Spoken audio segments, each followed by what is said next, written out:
Hi friends, అందరికీ good morning అండి. ఇంకా ఈ వ్లాగ్ వచ్చేసరికి అయితే సండే మార్నింగ్ వ్లాగ్ అయితే మీతో షేర్ చేసుకుంటున్నానండి. ఇంకా మార్నింగ్ లేచేసి మొత్తం అంతా బయట చెత్తనూరు చేసుకొని కల్లాపు చల్లేసి ముగ్గు అయితే పెట్టేసుకున్నాము. ఇంకా అదంతా అయిపోయాకైతే నేను అంట్లు కడుగుతున్నానండి. ఇంక ఈ రోజు అయితే అంట్లు కొన్ని ఉన్నాయని అయితే నేనే కడిగేసుకుంటానన్నాను. ఇంకా అంట్లు అయితే కడిగేస్తున్నాను అనమాట. ఇంకా నేను సాటర్డే మేము ఏమైందంటే వాడపల్లి వెళ్ళామండి. సాటర్డే వాడపల్లి వెళ్ళి వచ్చేసరికి అయితే 2:30 అట్లా అయితే అయిపోయిందనమాట. 3 అవుతుందండి, పావు తక్కువ. ఇంకా మేము వచ్చాకైతే వర్షం స్టార్ట్ అయిందనమాట. ఇంకా అందుకని పప్పులు ఏమీ వేయలేదండి. అందుకే గిన్నెలు ఎక్కువ లేవని ఇంక నేనే కడిగేస్తున్నాను. ఇంకా వాడపల్లి వీడియో షూట్ చేద్దామంటే అవ్వలేదండి. ఇంక ఈ వారం అయితే కంపల్సరీ కూడా లోపల కూడా షూట్ చేసి మీకు వీడియో అయితే నేను షేర్ చేస్తాను. అంటే మనం ప్రదక్షిణానికి తిరుగుతాం కదండి, ఇంకా ప్లేస్ అంతాను కొద్దిగా అవన్నీ కూడా నేను మీతో షేర్ చేసుకుంటానండి. ఇంకా మేము వచ్చేసరికి వర్షం పడిందని చెప్పాను కదండి. ఇదిగోండి కరెక్ట్గా 5కి అయితే స్టార్ట్ అయ్యిందనమాట. స్టార్ట్ అయ్యాక మొత్తం కూడా ఫుల్గానండి. అస్సలు 7 వరకు అయితే వర్షం పడతానే ఉందన్నమాట. అంత వర్షం అయితే వచ్చిందండి. మాకు ఈ మే నెల స్టార్ట్ అయ్యాకైతే ఇదే ఫస్ట్ టైం అనమాట వర్షం రావడం.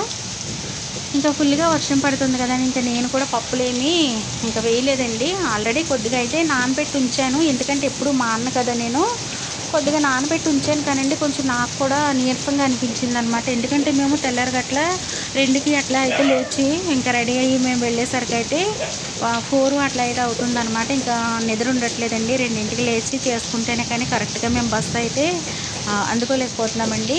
4కి ఎక్కితే కరెక్ట్గా ఇంకా అక్కడికి వెళ్ళేసరికి అయితే మేము 7 అట్లా అయితే అయిపోతుందన్నమాట. ఇంకా ఆ టైం అయినా సరే మాకు ఇంకా నిన్నటి రోజు దర్శనంలో అయితే మాకు చాలా టైం అయితే పట్టేసిందండి. మేము దర్శనంలోకి 8:30కి వెళ్ళామన్నమాట. దర్శనం లైన్లోకి మేము వచ్చేసరికి అయితే బయటికి 11:30 అయితే అయిపోయిందండి. చాలా టైం అయితే పట్టిందనమాట. ఇంకా అంత వర్షం అయితే పడిందండి. ఇప్పుడైతే మేము టిఫిన్ చేస్తాం కదా, ఇంకా టిఫిన్ చేసే లోపు అయితే చేప తీసుకొచ్చారండి. ఇంకా చేప అయితే తీసుకొచ్చాక వాటిని అయితే శుభ్రంగా కడిగేసి ముక్కలు అందులోకి పసుపు, కారం, ఉప్పు కూడా వేసేసి కలిపేసి పక్కనైతే పెట్టుకున్నానండి. ఇంక ప్యాన్ పెట్టేసుకొని దీని మీదకైతే ఒక చిన్న కప్ ఆయిల్ అయితే వేసుకున్నాను. వేసాక ఆయిల్ కాగాక పావు స్పూన్ పసుపు, 2 కరివేపాకు రెబ్బలు, పచ్చిమిర్చి 4-5 పచ్చిమిర్చి అయితే నాటు పెట్టుకున్నామండి. ఇంకా అవైతే వేసేసుకుందామండి. ఫస్ట్ అయితే పసుపు వేసుకున్నాక ఇవన్నీ వేసుకుందాము. ఇలా వేసుకుంటే పోపు చాలా బాగుంటుందండి చేపల పులుసులోకి. ఇంక ఇందులోకి అయితే నేను ఒక పావు స్పూను ఆవాలు కూడా వేస్తానండి. చాలా బాగుంటుంది అనమాట ఇలా చేస్తే.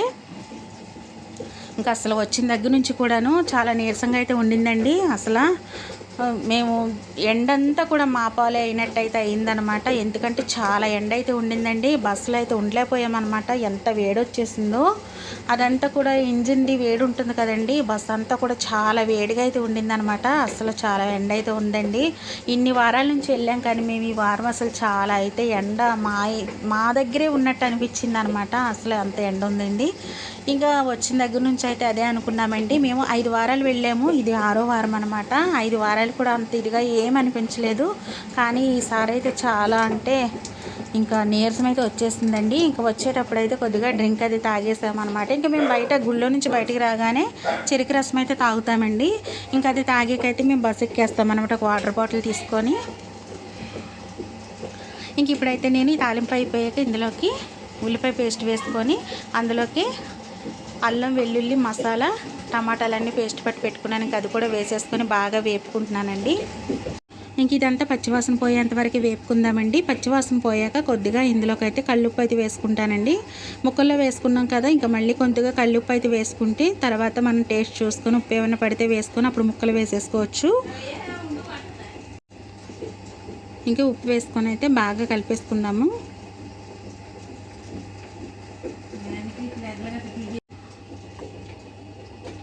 మూత పెట్టుకోకుండా పైన బాగా మగ్గనిచ్చుకుంటే వాటర్ అనేది ఏమీ పడుకోకుండా ఉంటుందండి. మూత పెట్టామంటే వాటర్ అంతా కూడా అందులోకి దిగిపోతుంది కాబట్టి మొత్తం అంతా కూడా నీరుగా అయితే ఉంటుందన్నమాట. ఎప్పుడైనా సరే ఆయిల్లో మగ్గితేనే మనకి టేస్ట్ బాగుంటుందండి, ఏ కర్రీ అయినా సరే.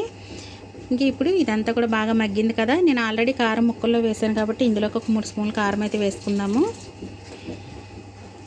ఇంక కారం వేసేసుకొని బాగా కలిపేసుకొని ఒక 5 నిమిషాలు అయితే బాగా మగ్గనిచ్చేద్దామండి. అదంతా కూడా బాగా మగ్గాక ఇందులోకి చింతపండు గుజ్జు అయితే వేసేసుకుంటున్నానండి. ఒక 100 గ్రాములు అయితే చింతపండు నానబెట్టుకొని ఉంచుకున్నాము. చేపల పులుసులోకి చింతపండు ఎక్కువ వేసుకుంటేనే పులుపు బాగుంటుందండి. ఆల్రెడీ మనకి టమాటాలు వేసాం కాబట్టి ఆ పులుపు ఇవన్నీ కూడా కరెక్ట్గా సరిపోతాయి అన్నమాట. నేను ఇందులోకి టమాటాలు ఇవన్నీ మసాలాలోకి కొద్దిగా ఒక 2 స్పూన్లు ధనియాలు, ఒక 2 లవంగాలు, అల్లం, జీలకర్ర వెల్లుల్లి, దాల్చిన చెక్క ముక్క, ఒక యాలక్కాయ అయితే వేసి బాగా మిక్సీ పట్టేసుకున్నానండి. ఇంక ఇవన్నీ కూడా వేసుకుంటే బాగుంటుందన్నమాట. ఇదంతా బాగా ఎగురుతుంది కదా, ఎగిరేటప్పుడైతే ఇందులోకి ఒక 2 గ్లాసులు వాటర్ అయితే వేసుకుందామండి. బాగా చిక్కగా ఉండింది కదా, మనకి చేప ముక్క అయితే ఉడకాలి కదా, అందుకని ఇంకా ఇందులోకి ఇంకొన్ని వాటర్ అయితే వేసుకుందామండి.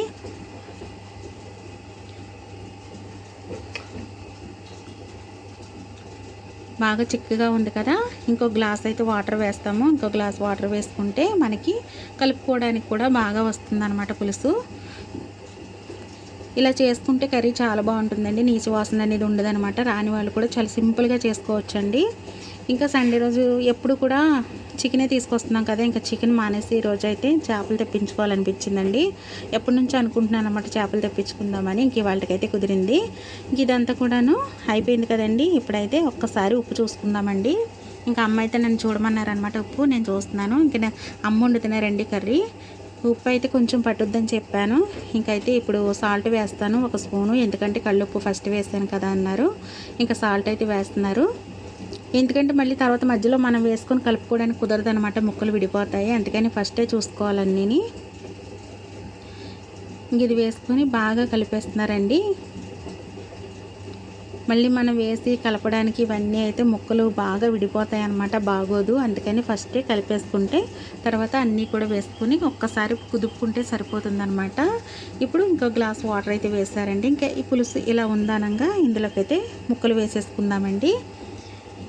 ఇలా చేప ముక్కలకి ఉప్పు కారం పట్టించేసి పెడితే మనకి ముక్క కొంచెం గట్టిగా ఉంటుందండి, తినడానికి కూడా బాగుంటుంది అనమాట, చప్పదనం లేకుండాను. ఇంకా ఇవన్నీ కూడా వేసేస్తున్నారండి. మనకి జన కూడా ఇచ్చాడనమాట ఇందులోను. ఇంకా జన ఏం చేస్తారంటే ఇవన్నీ వేసేస్తాక పైన వేసేస్తే జన అదే ఉడికిపోతుందండి. ఇంక ఈ కర్రీ అంతా అయిపోయాకైతే భోజనం చేసేసి మేము మళ్ళీ పిండి స్టార్ట్ చేయాలన్నమాట. ఇంకా ఇరుకు లేకోకుండా కరెక్ట్గా సరిపోయిందండి. కేజీన్నరండి చేప, కేజీన్నరకి ఈ బాండి కరెక్ట్గా సరిపోయిందనమాట. నాకు ఇందులో కూరలు వండుకుంటాకి ఈజీగా ఉంటుందని చెప్పి నేను ఉంచుకున్నానండి. ఎందుకంటే ఇది కుక్కరు పాన్ ఉంటుంది కదా అదనమాట. ఇంకా దీనిపైన మూత అయితే పని చేయట్లేదండి, పోయింది. ఇంకా దీన్ని అయితే నేను అట్లా ఉంచేసుకున్నాను అనమాట. నాకు ఇలాగా కర్రీస్, నాన్ వెజ్ కర్రీస్కి వాటికి ఉపయోగపడుతుందని అట్లా అయితే పెట్టించుకున్నాను. మనకి ఈ కూర రెడీ అయ్యే లోపు అయితే నేను ఇందులోకి చిన్న సీక్రెట్ మసాలా అయితే చేస్తున్నానండి. ఒక 2 స్పూన్లు ధనియాలు, ఒక దాల్చిన చెక్క ముక్క, 1/2 స్పూన్ మెంతులు అయితే బాగా వేయించేసుకొని ఈ రాయి ఉంటుంది కదండి మనకి, శనగల రాయి, అందులో వేసుకొని అయితే దంచుకుంటానండి. ఇవన్నీ వేగాక కొద్దిగా చల్లారాకైతే మనం ఆ రాయిలో వేసుకొని దంచుకుంటే పొడి స్మెల్ కూడా చాలా బాగుంటుందండి. ఇంకా దీన్ని అయితే మనం ఈ పులుసులో వేసుకోవాలన్నమాట. ఒకసారి ఇలా పైకి కిందకి కుదిపినట్టయితే తిప్పుకోవాలండి, గరిటె పెట్టకూడదు ఇందులోకి.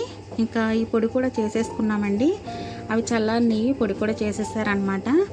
ఇంక ఇది చూపిస్తున్నాను చూడండి, ఇలా మెత్తగా అయితే బాగా పొడి అయిపోయింది చూస్తారా. ఇంక దీన్ని అయితే కర్రీలోకి వేసేసుకుందామండి. ఇది వేస్తే కర్రీ టేస్ట్ చాలా బాగుంటుంది.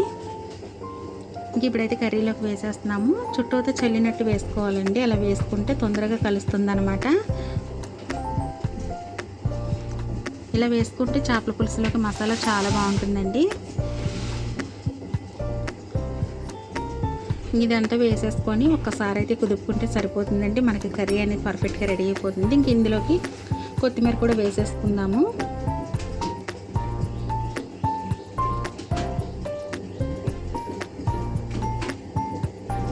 ఇది అయిపోయింది కదా, ఇందులోకి కొత్తిమీర కూడా వేసేసుకొని ఇంకా దించేసుకుందామండి. కర్రీ ఉడికిపోయిందనమాట.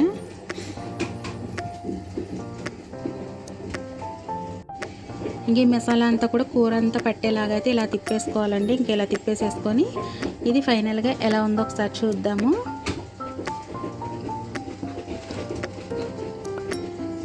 ఇప్పుడు కొత్తిమీర వేసేసుకుందామండి. అన్నీ కరెక్ట్గా అయితే సరిపోయినాయి అనమాట. ఇప్పుడు కొత్తిమీర అంతా కూడా బాగా కడిగేసుకొని చిన్నగా కట్ చేసుకొని అదంతా కూడా వేసేసుకుందామండి.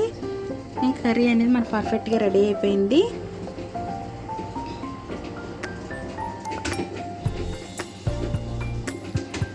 అయిపోయిందండి. ఇంకా స్టవ్ అయితే ఆఫ్ చేసేస్తాను. ఎంత సూపర్గా ఉందో చూడండి, చూడడానికి కలర్ఫుల్గాను. ఆయిల్ అంతా కూడా పైకి తేలింది కదా, ఇలా తేలితే మనకి కర్రీ పర్ఫెక్ట్గా రెడీ అయిపోయినట్టు అనమాట. ఇంకా ముక్క కూడా మనం తీసినప్పుడు ముక్క చూడండి విరగకుండా వస్తుందన్నమాట.